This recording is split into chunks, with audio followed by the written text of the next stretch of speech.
In this video, we will cover the chapter Reproductive Health. The question is, what is reproductive health? According to WHO World Health Organization, जो human सारे aspects में healthy होगा वही reproductive healthy human होगा। सारे aspects में मतलब कि वो रिप्रोडक्टिव भी हेल्दी है, फिजिकल हेल्दी भी है, इमोशनल हेल्दी भी है, बिहेवियरल हेल्दी भी है, सोशल हेल्दी भी है और मेंटली भी हेल्दी है। वो ह्यूमन कंप्लीट हेल्दी होगा। अच्छा, अब हमने ये तो समझ ली कि रिप्रोडक्टिव हेल्थ होती कैसे है, but how can we create a good reproductive healthy society. तो इसके लिए अवेयरनेस क्रिएट करनी चाहिए और ये काम है पेरेंट्स और टीचर्स का। जैसे जो एडोलेसेंट्स होते हैं उन्हें स्कूल्स में सेक्स एजुकेशन प्रोवाइड करनी चाहिए, उन्हें बताना चाहिए कि रिप्रोडक्टिव ऑर्गन क्या होते हैं, कैसे ये वर्क करते हैं, एडोलेसेंस और अदर रिलेटेड चेंजेस के बारे में उन्हें बताना चाहिए, सेफ सेक्सुअल प्रैक्टिसेस के बारे में, एसटीडीज और एड्स के बारे में। यहाँ ऐसा कुछ नहीं होता है। यहाँ पर अगर सामने से कोई बच्चा पूछ भी रहा है तो पेरेंट्स और टीचर्स शर्मा कर चले जाते हैं। जो कपल्स होते हैं, फर्टाइल कपल्स होते हैं या मैरिजेबल एज ग्रुप के लोग होते हैं, उन्हें भी कुछ चीज़ों के बारे में एजुकेट करना ज़रूरी है, जैसे birth control options, pregnant lady की केयर कैसे करते हैं, पोस्ट नेटल केयर के बारे में बताना चाहिए, importance of breast feeding, equality, male और फीमेल फीटस से याद आया कि अभी हमें एमनियोसेंटेसिस पढ़ना है। तो एमनियोसेंटेसिस में एमनियोटिक फ्लूइड लिया जाता है। उस फ्लूइड में फीटस के कुछ स्किन सेल्स दिया जाते हैं और ये 14 to 16 वीक में होता है प्रेगनेंसी के। इस टेक्निक से हम पता लगा सकते हैं फीटस के कोई जेनेटिक डिसऑर्डर तो नहीं है, बट कुछ लोग इसका गलत यूज़ करते हैं, कुछ लोग इसको सेक्स डिटर्मिनेशन में लाने लगे, जिसकी वजह से इस पर इंडिया में बैन लगा हुआ है। Population stabilisation and birth control. World की बात करें तो 1900 में 2 बिलियन पॉपुलेशन थी, 2000 में 6 बिलियन पॉपुलेशन थी और 2011 में 7.2 बिलियन पॉपुलेशन थी। इंडिया की बात करें तो 1947 में 350 मिलियन थी, 2000 में 1 बिलियन थी और मई 2011 में 1.2 बिलियन थी। तो जो इतनी जल्दी पॉपुलेशन इंक्रीज हुई उसके कुछ रीजंस हैं, जैसे डेथ रेट डिक्रीज हो चुका है, मैटरनल मोर्टिलिटी रेट डिक्रीज हो चुका है, इन्फेंट मोर्टिलिटी रेट डिक्रीज हो चुका है और जो रिप्रोडक्टिव एज की पॉपुलेशन है वो बढ़ रही है। बर्थ कंट्रोल करने के लिए गवर्नमेंट ने कुछ स्लोगन भी लगाए, वी टू अवर टू, हम दो हमारे दो जैसे, ठीक है। लेकिन अब हम पढ़ते हैं बर्थ कंट्रोल मेथड कि हाँ, उस मेथड को यूज़ करके सच में बर्थ कंट्रोल हो सकता है। जो ये चीज़ें होती हैं जिससे बर्थ कंट्रोल होता है उन्हें हम कॉन्ट्रासेप्टिव बोलते हैं। तो अब हम पढ़ते हैं कॉन्ट्रासेप्टिव मेथड। लेकिन रुको, उससे पहले हम पढ़ते हैं आइडियल कॉन्ट्रासेप्टिव होता कैसे है या होना कैसे चाहिए। यूज़र फ्रेंडली होना चाहिए, ईजी अवेलेबल होना चाहिए, इफेक्टिव होना चाहिए कि जो उसका काम है बर्थ कंट्रोल करना वो काम वो कर रहा है, ठीक है, और कम से कम साइड इफेक्ट्स होने चाहिए। सेक्सुअल डिजायर के साथ कोई भी इंटरफेरेंस नहीं होने चाहिए उस कॉन्ट्रासेप्टिव की। तो सबसे पहले हम पढ़ते हैं नेचुरल मेथड। नेचुरल और ट्रेडिशनल मेथड में एक कपल उस चांस को अवॉइड करता है जब एक स्पर्म और ओवम मीट कर सकते हैं। जैसे फर्स्ट है पीरियोडिक एब्स्टिनेंस। यहाँ पर क्वाइटस अवॉइड किया जाता है फीमेल के फर्टाइल पीरियड। फर्टाइल पीरियड कौन से डेज होते हैं? 10 to 17 डेज। अब सेकंड मेथड है विड्रॉल और क्वाइटस इंटरप्ट। यहाँ पर मेल पार्टनर इजैकुलेशन से पहले ही अपनी एक्सटर्नल जेनिटल या फीमेल के वेजाइना से निकाल लेता है। तो जब इजैकुलेशन ही नहीं होगी तो स्पर्म फीमेल बॉडी में नहीं जाएगा और फर्टिलाइजेशन नहीं होगी और प्रेगनेंसी भी नहीं होगी। लैक्टेशनल एमेनोरिया, ये लैक्टेशन का पीरियड होता है और यहाँ पर मेंस्ट्रुएशन नहीं आता है फीमेल को। इसका मतलब है कि फीमेल बॉडी में उस टाइम पर ओवम की फॉर्मेशन नहीं हो रही है और जब ओवम की फॉर्मेशन नहीं होगी तो फर्टिलाइजेशन नहीं होगा।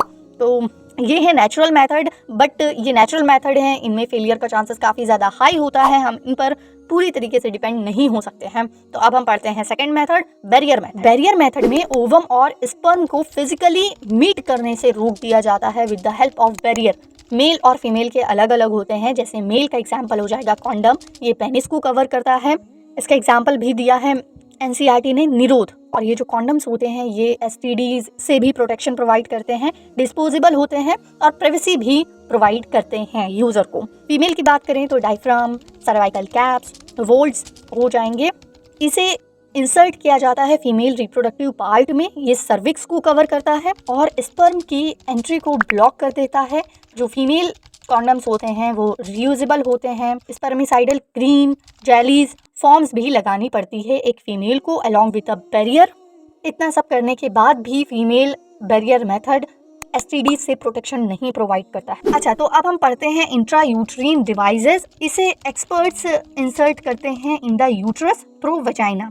3 टाइप्स के होते हैं, non medicated, copper releasing, hormone releasing. Non medicated का एग्जांपल लिप्स लूप हो जाएगा और ये फैगोसाइटोसिस करता है। किसकी phagocytosis? Sperm. Copper releasing CUT, CU7, Multiload 375 हो जाएगा।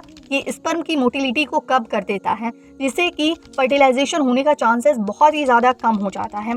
हार्मोन रिलीजिंग, इसका एग्जाम्पल प्रोजेस्टोसर्ट हो जाएगा और LNG-20 हो जाएगा।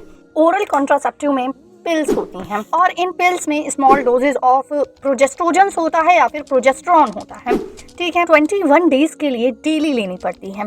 बहुत ज़्यादा इफेक्टिव होती है और कम साइड इफ़ेक्ट्स होते हैं। फीमेल्स ज़्यादातर यही कॉन्ट्रासेप्टिव मेथड्स को पसंद करती हैं।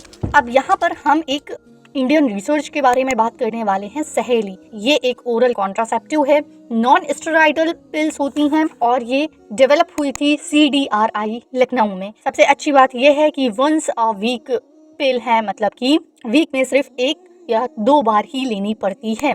इंजेक्शन और इम्प्लांट्स की बात की जाए तो क्वाइटस के 72 आवर्स के बाद भी ये मेथड इफेक्टिव होता है और रेप, अनप्रोटेक्टेड इंटरकोर्स में काम में आता है। प्रोजेस्ट्रॉन, एस्ट्रोजन, जिसे हम प्रोजेस्ट्रोजन्स बोलते हैं, उसकी कॉम्बिनेशन इंजेक्शन दी जाती है इनमें। ओके, लास्ट है सर्जिकल मेथड्स। ट्यूबेक्टोमी जो फेलोपियन ट्यूब में होती है, मतलब कि फीमेल्स में होती है। वासेक्टोमी जो वास डिफरेंस में होती है। वास डिफरेंस किसमें होता है? मेल्स में होता है, तो ये मेल्स में होती है। अब आप सोच रहे होंगे कि इंजेक्शन, इम्प्लांट्स में, ओरल कॉन्ट्रासेप्टिव्स में और कई जगह आपने पढ़ा प्रोजेस्ट्रोजन से देते हैं ताकि प्रेगनेंसी रुक जाए। प्रोजेस्ट्रोजन्स क्या होती हैं? प्रोजेस्ट्रॉन और एस्ट्रोजन का कॉम्बिनेशन। ठीक है, ये तो प्रेगनेंसी के लिए इंपॉर्टेंट होते हैं। तो मैं बता दूं, सबका अपना अपना टाइम होता है। ठीक है, अगर प्रोजेस्ट्रॉन जो प्रेगनेंसी हार्मोन है ये पहले ही फीमेल में आ जाएगा तो हार्मोनल इम्बैलेंस हो जाएगा। ठीक है ना, तो जिसकी वजह से प्रेगनेंसी को ये सपोर्ट नहीं करेगा बल्कि बर्थ कंट्रोल करेगा। मेडिकल टर्मिनेशन ऑफ प्रेगनेंसी, जिसे हम कॉमन लैंग्वेज में अबॉर्शन बोलते हैं। जब प्रेगनेंसी को टाइम से पहले टर्मिनेट कर दिया जाता है उसे हम अबॉर्शन बोल सकते हैं। 40 to 50 मिलियन अबॉर्शन होते हैं इन अ ईयर, जो कि 1/5 of the total number of pregnancy है। फर्स्ट ट्राइमेस्टर में प्लेसेंटा नहीं फॉर्म हुआ होता है, जिसकी वजह से अबॉर्शन सेफ होता है। ठीक है, सेकेंड ट्राइमेस्टर में रिस्क काफ़ी ज़्यादा बढ़ जाता है। अब कोई भी अनक्वालिफाइड कोएक्स अगर अबॉर्शन करेगा तो उसमें भी बहुत ज़्यादा रिस्क बढ़ जाता है। और जब एमनियोसेंटेसिस का मिसयूज होता है, मतलब कि जब एमनियोसेंटेसिस से कोई सेक्स डिटरमाइन करवाता है, पता चल जाता है कि मेल फीटस है या फीमेल फीटस है, तब भी बहुत सारे अबॉर्शन होते हैं। Female foeticide. Sexually transmitted disease, जो डिजीज सेक्सुअल इंटरकोर्स के थ्रू ट्रांसमिट हो सकती हैं, उन्हें हम सेक्सुअली ट्रांसमिटेड डिजीज बोलते हैं, STDs बोलते हैं। इनमें से भी कुछ डिजीज हैं जो सिर्फ सेक्सुअल इंटरकोर्स से ही ट्रांसमिट होती है from one person to another, जैसे gonorrhoea, syphilis, genital herpes, genital warts. और कुछ डिजीज हैं जो बाकी चीज़ों से भी ट्रांसमिट हो सकती हैं, जैसे हेपेटाइटिस B एंड HIV। ये इंजेक्शन नीडल से भी ट्रांसमिट हो सकती हैं, सर्जिकल इंस्ट्रूमेंट से भी ट्रांसमिट हो सकती हैं, ट्रांसफ्यूजन ऑफ ब्लड से ट्रांसमिट हो सकती हैं, इन्फेक्टेड मदर से फीटस में भी ट्रांसमिट हो सकती हैं। अब इनमें से कुछ हैं hepatitis B, genital herpes and HIV। ये नॉन क्यूरेबल डिजीज हैं। सिम्टम्स इचिंग होती है एक्सटर्नल जेनिटेलिया में, फ्लूइड डिस्चार्ज होता है, पेन होता है और स्वेलिंग्स होती हैं। STDs ना हो इसके लिए कुछ प्रिकॉशंस लेने पड़ते हैं, जैसे कि अननोन और मल्टीपल पार्टनर के साथ सेक्स अवॉइड करना चाहिए। इन केस ऑफ डाउट तुरंत डॉक्टर के पास जाना चाहिए। इनफर्टिलिटी, हमने बर्थ कंट्रोल तो पढ़ लिया कि पॉपुलेशन को हम कंट्रोल कैसे कर सकते हैं, लेकिन अभी बहुत सारी कपल्स इनफर्टाइल हैं, मतलब वो कपल जिनको बच्चे होते नहीं हैं। ठीक है, तो अब इनके लिए भी कुछ टेक्निक्स हैं जो अब हम पढ़ने वाले हैं। असिस्टेड रिप्रोडक्टिव टेक्नोलॉजीज़, ये ऐसी टेक्नोलॉजीज़ हैं जिससे इनफर्टाइल कपल्स को बेबी हो सकते हैं। ठीक है, अब कैसे होते हैं ये हम पढ़ते हैं। इनमें हमें 3 पॉइंट्स पढ़ने हैं। In vitro fertilization, in vitro मतलब बॉडी के बाहर। तो जब बॉडी के बाहर फर्टिलाइजेशन होता है, फर्टिलाइजेशन के लिए स्पर्म भी मिल गया है और ओवा भी मिल गया है, हस्बैंड वाइफ से या डोनर से बस मिल गया है। अब इसकी फर्टिलाइजेशन हो चुकी है इन विट्रो, मतलब बाहर, बॉडी के बाहर फर्टिलाइजेशन हो चुकी है। फर्टिलाइजेशन होने के बाद इसके पास दो ऑप्शन है, या तो ये जाइगोट जब 8 ब्लास्टोमर बन जाए तब ये फेलोपियन ट्यूब में चला जाए। ये जो 8 ब्लास्टोमर होगा ये जब फेलोपियन ट्यूब में प्लेस करा जाएगा तब इसे हम जिफ्ट बोलते हैं, जाइगोट इंट्रा फेलोपियन ट्यूब।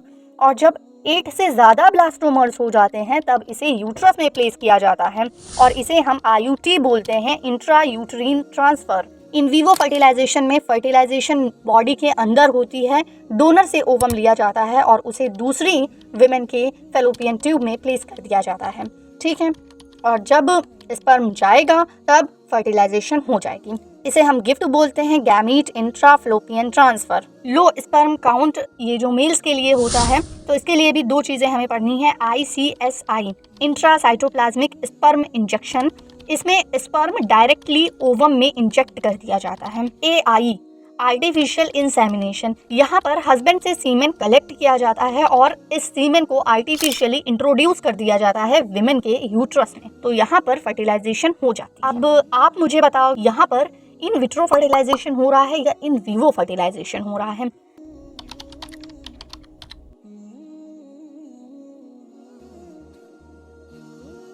बाकी चैप्टर खत्म हुआ। कैसा लगा वीडियो एक्सप्लेनेशन कमेंट में ज़रूर बताना। Thanks for watching, listening and choosing my video.